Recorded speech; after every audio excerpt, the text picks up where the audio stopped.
Yes. No. You can't point a camera at me and expect me not to speak to it. I love show business. It's very exciting here on this Avalon Films production of Jack and the Beanstalk.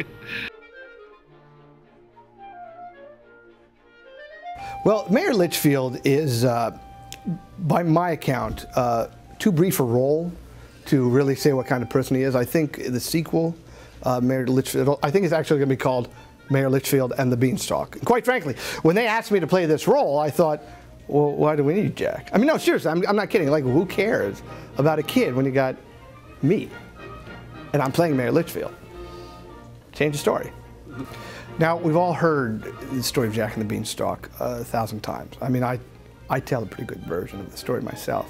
Flip Kobler and Cindy Marcus, who wrote this version, it's so silly. It's great fun. And I want to tell you something. Kids are going to love it.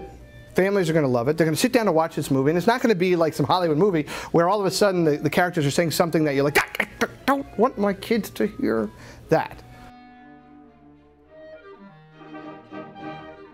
Well, the funny thing about working with Gary Tunnicliffe, for me, is I've known Gary as this brilliant makeup effects wizard. I've known him for years, 15 years or more, I don't even know. Someone we always bumped into each other, and this goes back to the serendipity of life. Like, you're that guy, and one day he'd be directing me in a movie, and honestly, it's twice. He's directed me before. This is my second film for Gary DePue and Gary Tunnicliffe together, Gary Squared.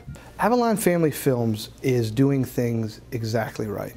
Now, I can say that because I keep thinking, why didn't I think of that?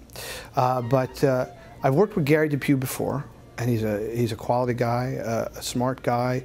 He's also he's a guy who is making the kind of movies finally that he feels need to be made. You know, at some point you look at your career and you go, what should it be on my tombstone? You know, wouldn't it be nice if I made some films that brought people together? Wouldn't it be nice if I made films that a family could sit down and enjoy? I think that's extremely important. Being a family man myself, I have two wonderful kids.